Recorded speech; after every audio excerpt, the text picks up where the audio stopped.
주님께서 정말 기뻐하시는 가장 귀한 삶은 어떤 삶이에요? 간절한 기도의 삶이에요. 간절한 기도의 삶. 여러분, 사실 우리 중에 기도를 안 하고 사는 사람이 누가 있겠습니까? 아침에 눈을 뜨면 또 출근하는 길에 또 학교를 가면서라도 그렇고 다 기도하고 살지요. 그런데 이렇게 질문을 한번 던져볼게요. 여러분, 간절한 기도를 드린 적은 언제입니까? 요즘 여러분의 삶 가운데 그 간절한 기도를 드려본 적은 언제이십니까? 그래도 코로나 이전에는 이렇게 함께들 모여서 막 합심해서 통성으로도 기도하고 이런 시간들이 좀 있었어요.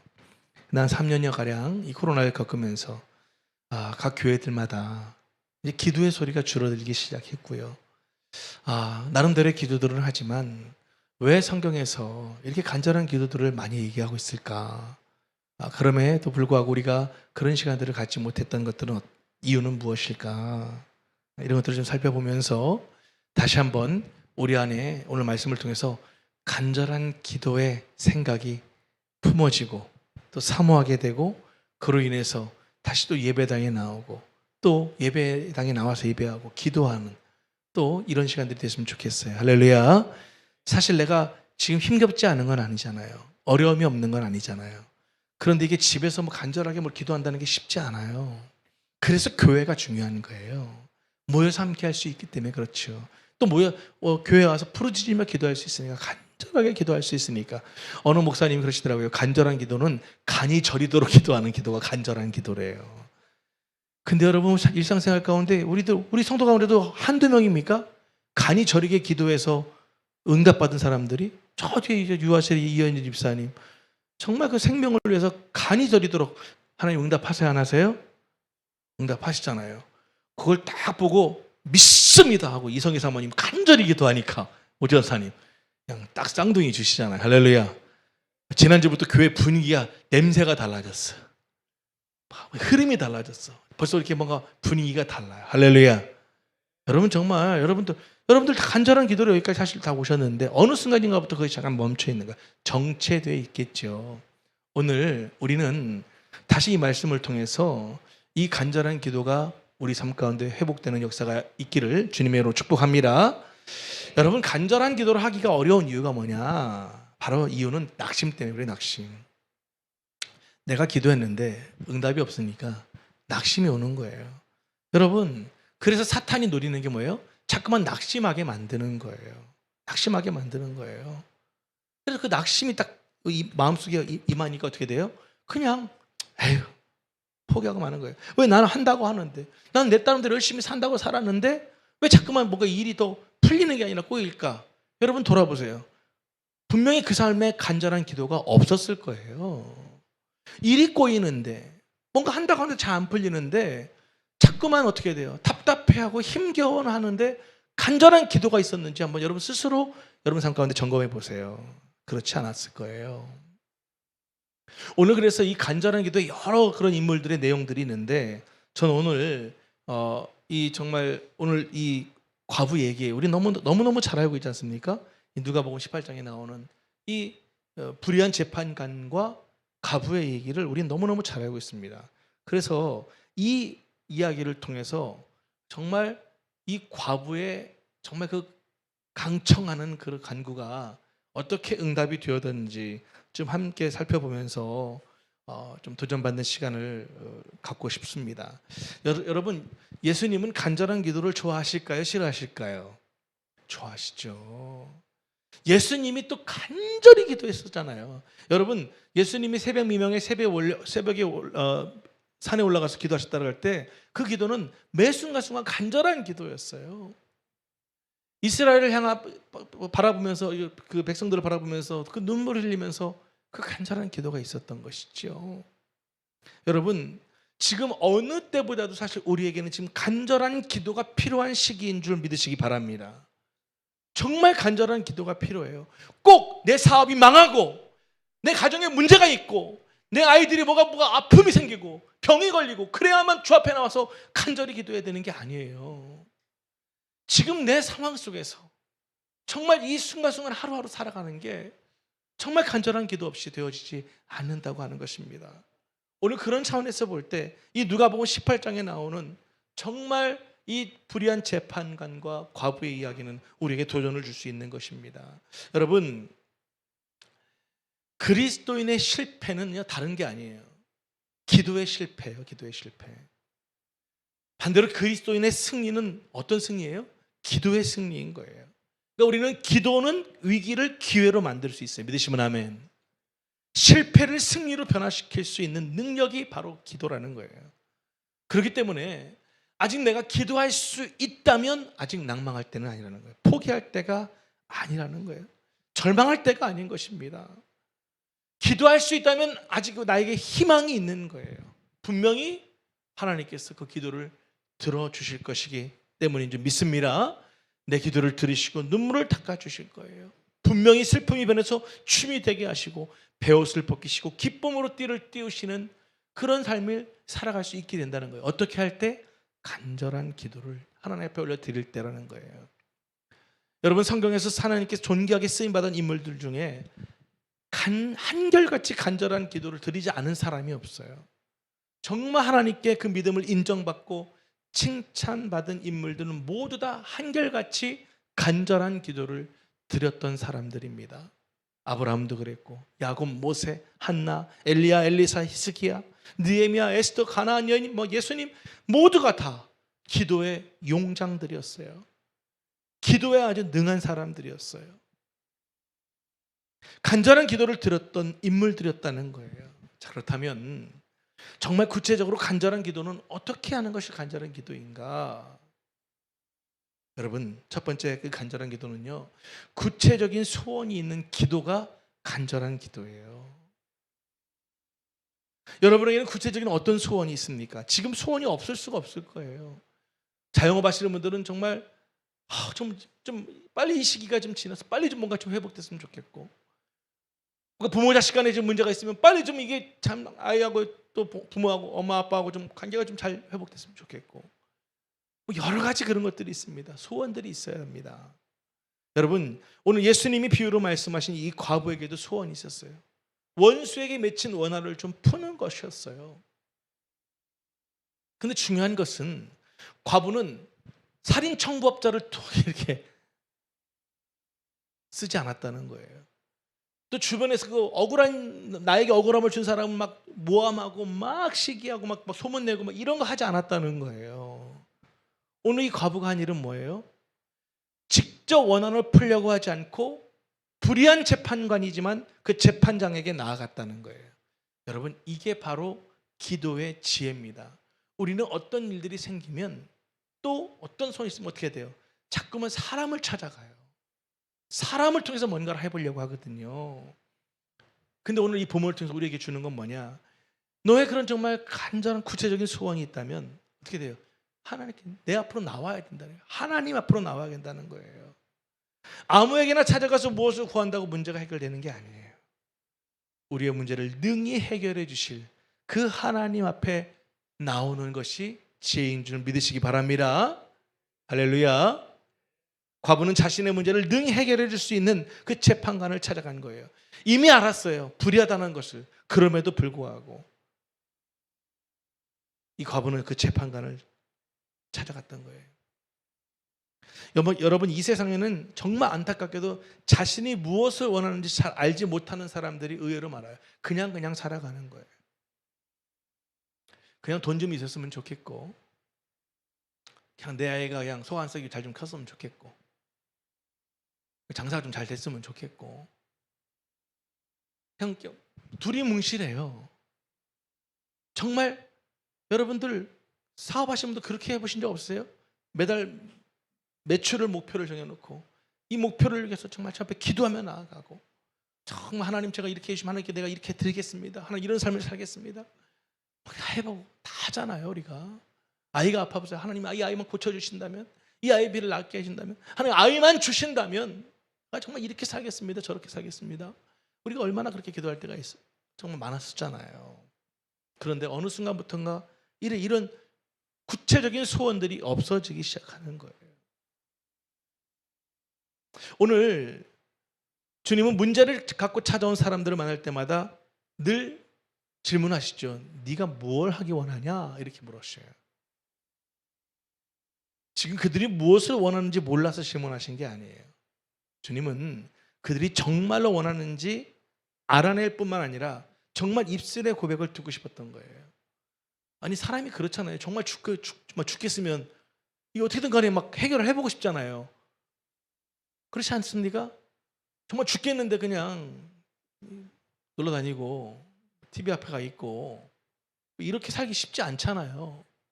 아직 죽고 심정 아닌 거죠. 그러면 정말 힘들어 보세요. 뭔 생각이 있겠습니까? 주님밖에 생각 안 나지 않을까요? 저는 그렇던데요. 여러분도 그런 때가 있지 않으셨습니까? 여러분 정말 잊지 마십시오. 하나님은 우리 안에 소원을 두고 행하시는 분이심을 잊지 마시기 바랍니다. 그래서 빌립보서 2장 13절에 이렇게 말씀하고 있어요. 같이 한번 읽어볼까요? 시작. 너희 안에서 행하시는 이는 하나님이시니 자기의 기쁘신 뜻을 위하여 너희에게 소원을 두고 행하게 하시느니라. 믿으시면 아멘. 여러분 안에 어떤 소원들을 갖고 계십니까? 좀 구체적인 소원을 좀 가지세요. 하나님, 제가 지금 이렇게 어려운 상황인데 이렇게 돼서 이렇게 좀 됐으면 좋겠어요. 구체적으로. 우리가 정말 구체적인 소원을 갖고 기도를 안 한 게 아니잖아요. 어느 때는 그렇게 했었었는데 어느 순간인가부터 그것이 안 되는 거예요. 그러나 잊지 마십시오. 하나님은 내 안에 그런 소원을 갖고 행하게 하시는 거예요.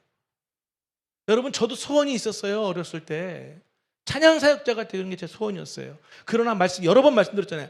아무도 형제고 부모님이고 내 주변에 있는 가깝게 지내는 사람이고 어느 누구도 제가 찬양 사역자 되겠다는 거에 격려해 준 사람은 단 한 사람도 없었어요. 단 한 사람도. 니가 저게 뭘 하냐? 그러니까 말을 안 하지만 눈빛 보면 딱 알잖아요. 야, 되는 게 있고 안 되는 게 있는데 너는 음표도 찍을 줄 모르지, 소리도 안 올라가지. 그럼 네가 무슨 가수 노래를 한다고 그래? 말이 되는 소리를 해야지. 그건 현실이에요. 맞아요. 그런데 내 안에 소원이 있는데 어떡해. 너무 간절한 소원이 있는데. 그래서 정말 간절히 정말 부르짖었어요. 정말 많이 부르짖었어요.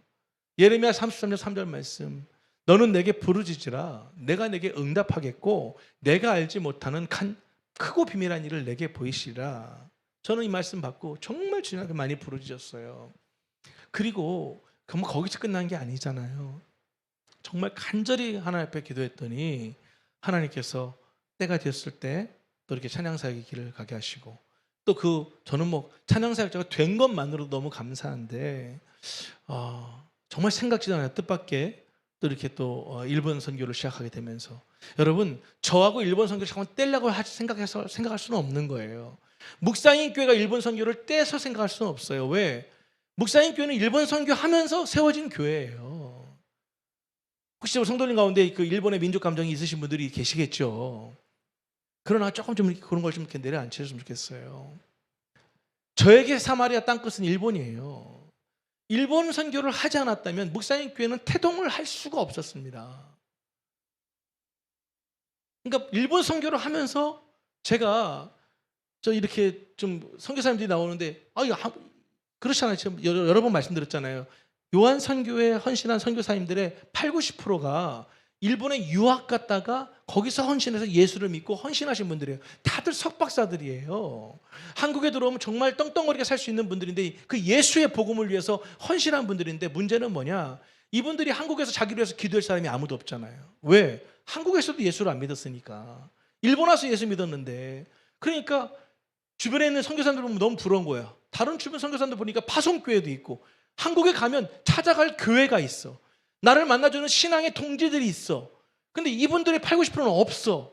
그래서 제가 선교사님들이 나오면 그 당시에 찬양 사역을 하고 있었으니까 지금도 하고 있지만 물론 가깝게 지내던 좀 친밀감이 있는 목사님들한테 모시고 갔어요. 선교사님들을. 근데 안타까운 것은 다들 문전박대까지는 아니지만 당황하시더라고요. 그리고 이렇게 연락 오시는 분들도 있고요. 아니 이전도사 갑자기 이렇게 선교사를 데리고 오면 어떡해. 이런 분들도 여러 분 계셨고요. 심지어는 제가 찬양 사역하면서 늘 일본 선교에 대해서 얘기했거든요. 제가 그날을 잊을 수가 없어요. 하여튼 좀 충남 어디였던 것 같은데 예배당이 꽉 찼어요. 찬양을 뜨겁게 했어요. 그러다가 제가 이제 일본 선교 얘기를 딱 하니까 앞에 있는 장로님 두 분이 딱 벌떡 일어나서 나가버리더라고요. 에이씨! 하더니 나가버리시더라고요. 일본 얘기한다고.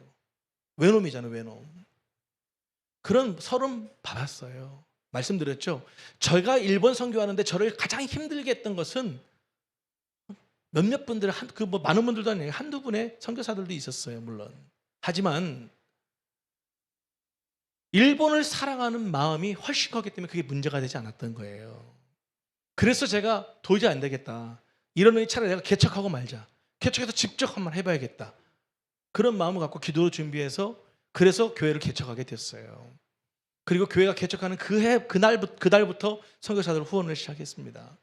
그리고 또 하나 이제 중간에 했던 일이 뭐예요? 수년 전에 여러분들 다 연결되어 계신 분들이 많은데 만원의 행복이라고 해서 그래 개척교회 목사님들도 선교하고 싶지만 형편이 안 되는 거야. 개인도 마찬가지야. 그럼 한 달에 10,000원씩만이라도 좀 후원하면서 선교사님들하고 좀 서로 기도로 동역하게 하고 선교사님들이 1년이나 2년에 한 번씩 한국에 나오면 이제 좀 찾아갈 교회가 생기고 그 다음에 만날 성도들이 있다는 게 얼마나 행복하게 할 수 있는 일인가.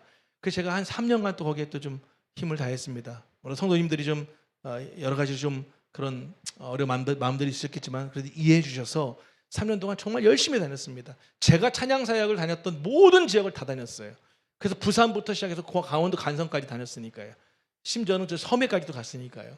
그러면서 그 당시에 연결했던 선교사님들이 의외로 좀 많았습니다. 세월이 지났어요. 코로나가 풀리니까 너무 감사한 소식들이 들리는 거예요. 그 교회들, 그 개척교회들이 성장하기 시작했고 또 그 20, 30대 어렸던 헌신한 선교사님들이 또 가정을 갖게 되면서 지역의 교회 담임 목사들로 다 세워지기 시작하고 그러니까 올해부터 이제 이렇게 교회들이 단기 선교식으로 잠깐만 일본에 들어가는 이렇게 가서 이제 시간을 갖고 온 얘기들을 소식들을 들을 때마다 얼마나 감사한지 몰라요. 여러분 저는 그런 소원을 가지고 이 일들을 감당했어요. 감사한 것은 하나님이 그 시에 맞고 때에 맞게 다 응답해 주시더라는 거예요. 할렐루야. 여러분 안에 정말 구체적인 소원을 갖고 그렇게 기도하시면 하나님이 생각하지 않았던 그보다 더 엄청난 일들을 분명히 행해 주신다는 거예요. 우선 소원을 간절한 구체적인 소원을 갖는 게 중요합니다. 네? 여러분 꼭 정말 여러분 안에 오늘 이 시간 그 간절한 기도를 위해서 구체적인 소원들을 새롭게 정립해 나가실 수 있기를 주님 이름으로 축복합니다. 두 번째 간절한 기도는요, 집중하는 기도예요. 집중하는 기도. 여러분 오늘 본문 3절 말씀 한번 볼까요? 같이 읽어보겠습니다. 시작. 그 도시에 한 과부가 있어 자주 그에게 가서 내 원수에 대한 나의 원한을 풀어주소서 하되. 여기 단어의 특징이 자주예요. 자주. 아이를 키우는 부모님들 여기 여러분 계시니까 한번 질문 드려볼게요. 뭐 우리가 애들 데리고 뭐 이렇게 쇼핑몰이나 이런 마트 같은 데 가봐요. 애들 난리 나요, 안 난리 나요?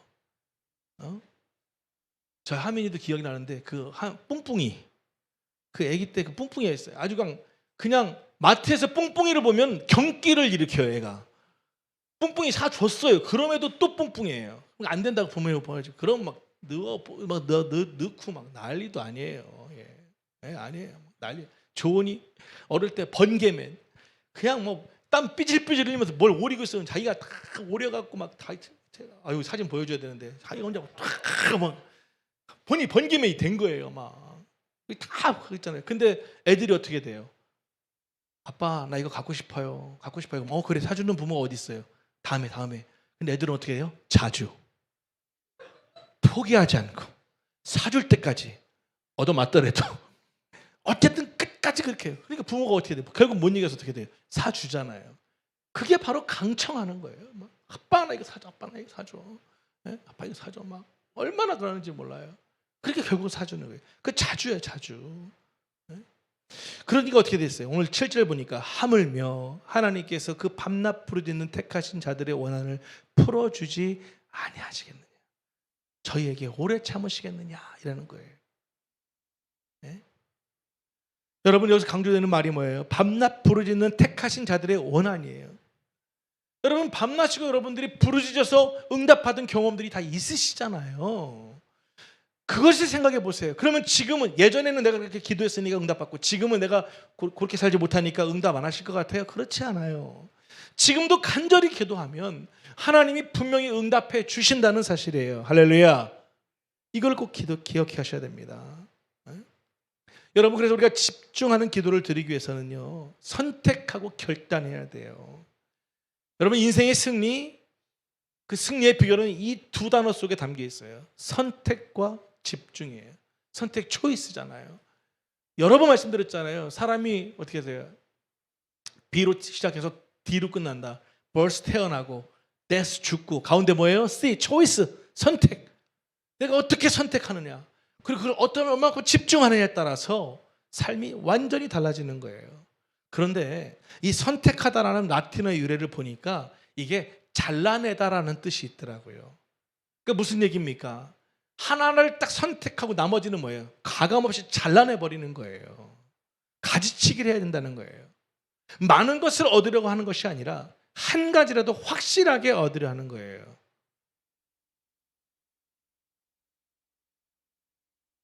한번 또 이렇게 질문해 볼까요? 여러분들 좋아하시는 돈 얘기 한번 해볼게요.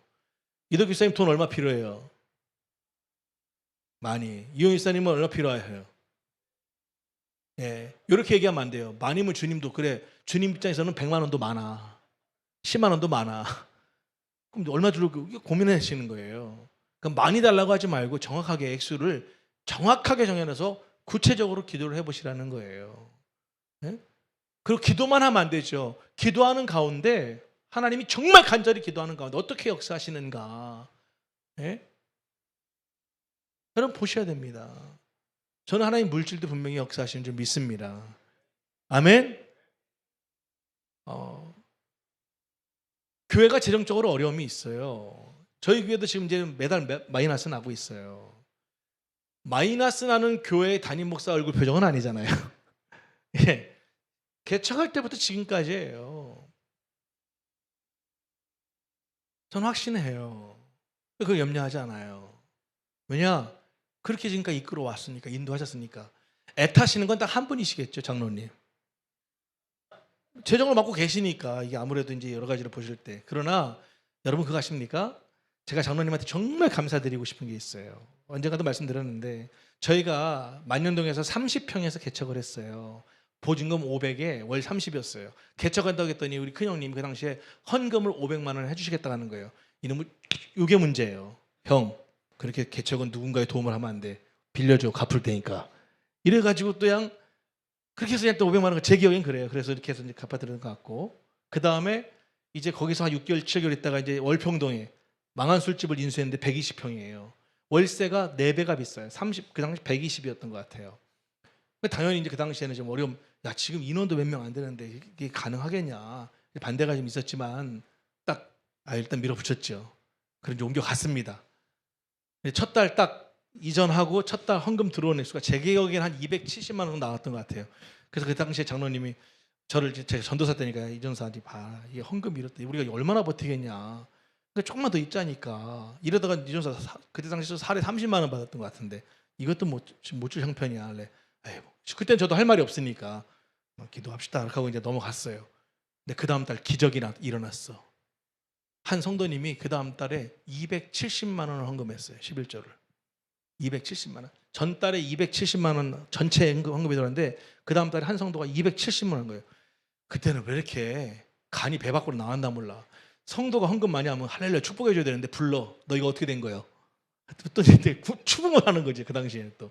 그랬더니 본인이 어떤 책을 읽었는데 매출에 11조를 하고 그냥 도전을 받아서 그렇게 했다. 그러냐. 알겠다. 그리고 제가 그때 장로님으로 했어요. 보십시오. 주님이다. 이렇게 해결하시지 않습니까? 그날 이후로 지금까지 사실 장로님 저한테 한 번도 그런 거 얘기하지 않았어요. 오히려 본인이 딱, 이건 진짜 하나님이 하시는구나. 그래서 간혹 한 번씩 제가 이 재정 때문에 좀 얘기를 오히려 제가 꺼내면 이제 장로님이 기도합시다. 뭐 기도밖에 더 있겠습니까? 그러면서 이렇게 왔어요. 여러분 내년이면 목사님 교회 20년이에요. 20년. 저희는 한 번도 무슨 주년 행사하지 않았어요. 뭐 누구를 부르고 이런 거 하지 않습니다. 2005년 9월 4일 날 제 기억에 개척이 시작됐고요. 이제 내년 2024년이니까 횟수로는 20년째예요. 여기까지 온 게 기적이에요. 할렐루야. 은혜 아니겠습니까? 여러분, 정말 여러분 이걸 기억하셔야 됩니다. 정말 우리 스스로가 정말 어디에 딱 집중해서 그걸 하는 거예요. 저도 다른 거 아니었습니다. 하나님께서 정말 목사님 교회를 통해서 하실 일을 하면서 거기에만 집중하는 거예요. 뭐 재정적인 뭐 어려움이 있고 뭐 성도들 뭐 떠나가고 뭐 여러 가지 그 힘겨운 시간들 그거 생각하면 아무것도 할 수 없는 거 아니겠습니까? 그래서 정말 집중하는 거예요. 그냥 하나님 때를 기다리는 거예요. 하나님 분명히 때를 주실 것이다. 그리고 그 때를 위해서 우리 한번 기다려보자. 그랬더니 하나님께서 이제 그때가 거의 다가오게 하신 줄 저는 믿습니다. 여러분, 이런 것들이에요. 정말 우리가 또 기도할 때는요, 한 번 기도한다고 되는 건 아니에요. 그러나 정말 현실화시키기 위해서 정말 최선을 다해서 기도할 때 놀라운 역사들이 일어난다는 거예요. 자, 누가복음 18장 8절 말씀 볼게요. 내가 너희에게 이르노니 속히 그 원한을 풀어주시리라. 그러나 인자가 올 때 세상에서 믿음을 보겠느냐 하시니라. 주님이 기도응답하시는 사용한 단어가 뭐예요? 속히에 속히. 속히 그 원한을 풀어주시리라. 그러니까 빨리 응답하신다는 거예요. 간절한 기도가 포기하지 않을 때 응답도 빨라지는 줄 믿으시기 바랍니다. 또 하나, 속히라는 단어에는요, 오랜 기다림 속에서 어느 때가 됐을 때 한꺼번에 순식간에 이루어진다는 의미도 들어있다는 거예요. 그렇기 때문에 주님은 항상 기도하고 낭망치 말아야 한다, 이렇게 우리한테 이야기해 주시는 거예요. 사랑하는 여러분, 기도할 때 의심하지 마세요. 의심하게 되면 집중이 흐트러져요. 힘이 분산되게 돼 있어요. 의심하는 사람 얻을 수 없는 거예요. 성경은 뭐라고 얘기합니까? 야고보서 1장 6절에서 8절에 이렇게 얘기합니다. 오직 믿음으로 구하고 조금도 의심하지 말라. 의심하는 자는 마치 바람에 밀려 요동하는 바다 물결 같으니 이런 사람은 무엇이든지 죽게 얻기를 생각하지 말라. 그러니까 이미 벌써 내가 어떤 의심을 하고 이게 될까라는 생각 갖고 기도하니 당연히 응답 없는 거예요. 두 마음을 품은 모든 일에 정함이 없는 자로다, 이렇게 얘기하고 있는 거예요. 여러분, 정말 간절히 기도할 때, 집중해서 기도할 때 주님께서 분명히 응답하실 줄 믿고 구체적으로 그렇게 선택과 집중에 힘을 다하며 기도할 때 하나님 분명히 응답하실 줄 믿습니다. 이걸 기억하셔야 됩니다. 그리고 마지막으로 세 번째, 간절한 기도는요, 포기하지 않는 기도예요. 포기하지 않는 기도. 원한 맺힌 과부는 자신의 원한을 풀어달라고 불의한 제사장에게 강청했어요. 과부의 강청은 바로 어떤 거예요? 간절한 기도예요. 포기하지 않는 기도만큼 강렬한 건 없는 거예요. 아까도 말씀드렸잖아요. 아이들은 뭘 갖고 싶으면 포기하지 않아요. 그렇게 하고 부모가 사주는 거예요. 저도 포기하지 않고 끝까지 정말 그렇게 하나님 앞에 찬양사역자의 길을 기도했을 때 하나님 응답하시는 거예요. 또 재밌는 얘기 하나 해드릴까요? 이것도 싫어합니다. 제가 군대를 제대하고 바로 교회를 갔어요. 갔는데 이제 그 당시 뭐 이용일 사람들이 있을 때죠. 같이 이제 그때 당시에 포켓볼이 유행이었어요. 그래서 이제 포켓볼을 좀 이렇게 치러 다니는데 갑자기 애들이 교회 후배 부모님이 아버님이 돌아가셔서 거길 가야 된다는 거예요. 그래서 저만 남잖아요. 그래서 야 뭐 니네 후배면 내 후배기도 하지 뭐. 그리고 딱 장례식장에 갔어요. 가서 딱 흰 소복 입은 여인을 봤어요. 그때 딱 눈이 확 떠지더라고요. 그래가지고 이제 야, 쟤 누구냐 했더니 이제 누구라고 이렇게 얘기를 해요. 뭐 이름은 전영은인데 뭐 이렇게 뭐 얘기를 하더라고요. 그래서 아 그래? 응, 알았어. 그리고 그때부터 2박 3일 동안 계속 장례식장에 머물렀어요. 예. 그리고 마지막 이제 장지를 가는데도 쫓아갔어요. 그리고 이제 이렇게 장지 올라가는데 이제 그때 이제 그 지금 장모님인데 어머님을 이렇게 제가 부축해 드리고 막 이렇게 했거든요. 그랬더니 그 어머님이 나중에 집사람한테 물어보더래요. 쟤는 누구냐? 어머 나 잘 몰라. 그냥 교회 선배 오빠 같은데 여기까지 왜 왔다냐? 나도 몰라. 딱 꽂혔으니까 이제 했죠. 그리고 나서부터 어떻게 했어요? 근데 여러분들 나름대로 우리 전영은 사모가 그 당시에 인기가 좋았어요. 그 교회 내에서 좀 큰 교회를 다녔고 그래서 뭐 이렇게 이 친구 저 친구 막 그리고 또 실질적으로 또 막 되게 그 감정을 드러내는 그런 친구 후배 동생 다 정보를 다 입수했죠. 근데 제가 어떻게 됩니까? 딱 선택과 집중. 그리고 이제 포기하지 않잖아요. 저는요 그런 거에 딱 하고 이제 딱 주변에 딱 정리하니까 그냥 홍해바다 갈라지듯이 전영은 사모를 좋아했던 모든 애들은 다 정리가 되고 저만 딱 남게 된 거죠. 그래서 이제 마지막 선택과 집중은 뭐냐? 어떻게 될까? 하다가 불러서 야 성경 공부를 해야만 네 신앙이 좋아진다. 그리고 나서 이제 잘 설득을 해가지고 성경 공부를 첫날 시작을 하는 동시에 이제 바로 이제 그렇게 연애가 돼서 지금 이렇게 20년 이상 이렇게 저를 품어주셔서 이렇게 잘 얹혀 살고 있습니다. 제가 항상 외부 집회 다니면 하는 얘기가 있어요. 제가 별로 이렇게 뭘 하나 하면 끈기 있게 하는 게 잘 없다. 근데 지금 딱 3가지 끈기 있게 하고 있다. 한 여자랑 지금 20년 이상 살고 있다. 그리고 찬양사 20년 이상 하고 있고 일본 선교 20년 이상. 요 3가지 외에는 제가 20년 이상 한 게 없는 것 같아요. 근데 여러분 그런 것도 마찬가지예요. 여러분 포기하지 않으니 그래요. 뭔가 목표가 정해 있으면 저는 정말 간절하게 기도했던 것 같아요. 그리고 그 간절한 기도에 하나님 응답하셨어요. 일본 선교 끝으로 하나 더 말씀드릴게요. 당시 초창기에는 정말 우리나라에 기라성 같은 찬양사역자들이 유명한 사람들이 다 갔어요. 안 간 사람이 거의 없을 정도예요. 그런데 저는 그렇게 유명한 사람이 당시 아니에요. 처음에 제가 갔을 때는 노문환 목사님, 이정님 그때 집사님이시고 이제 김신석 지금 목사 됐는데 김신석 목사 저 이 4명이 가는데 이 뭐 노문환 목사님 뭐 당시에 뭐 찬양사역의 거의 대부격이시고요. 이정림 집사님은 당신은 사랑받기 위해 태어나 이거 불러갖고 완전 다 한국에 완전 히트된 사람이고 김신석 목사는 우리나라 찬양사역자 중에 가창력이 제일 좋은 사람이에요. 3옥타브 솔샵이 나오는 사람이니까. 저는 뭐 음표도 모르는 사람이 간 거예요. 그러니까 막 대회 막 대상 출신들의 막 다 이런 뭐 작곡자 이게 유명한 사람들인데 저는 내세울 게 딱 하나예요. 제1회 CCM 대회 예선 3차 탈락. 이게 딱 제 프로필이거든요. 하나. 다른 건 없어요.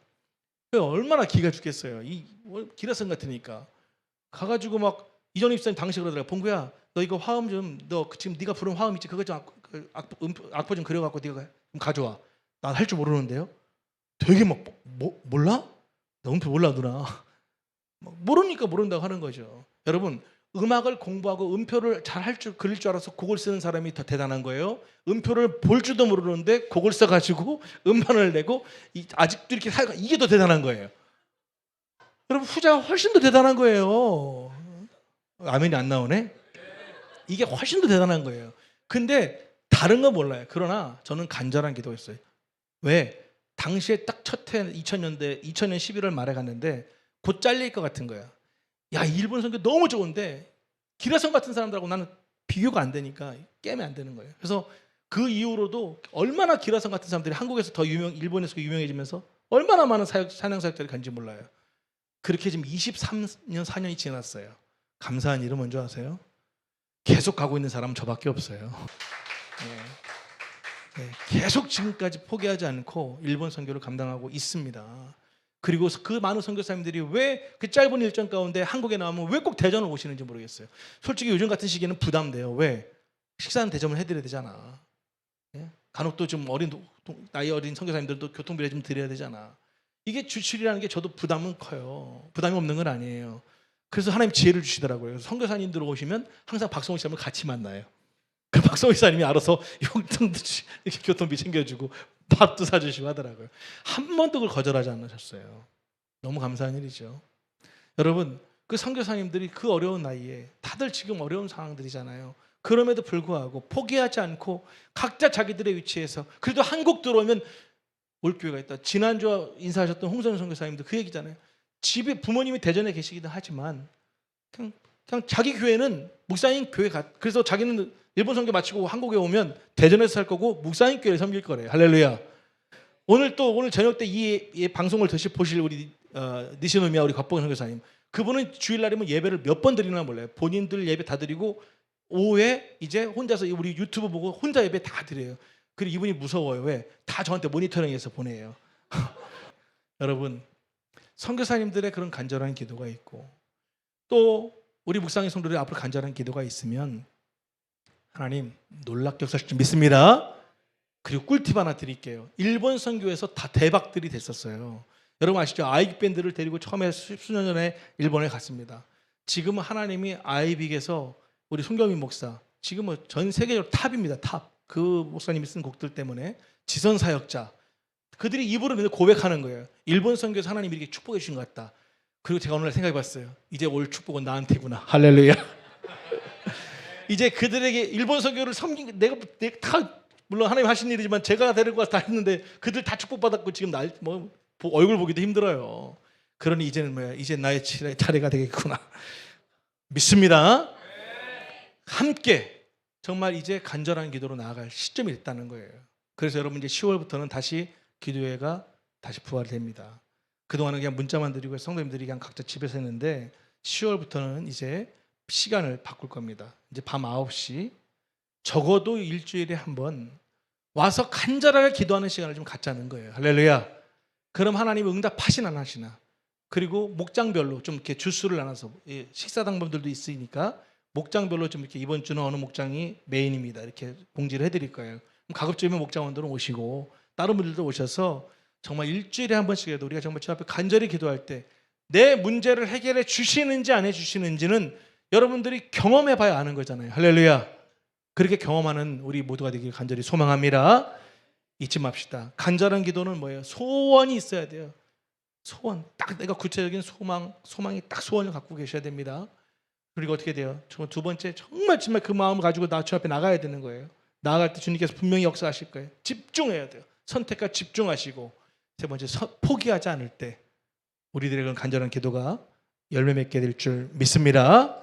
함께 한번 기도하도록 하겠습니다.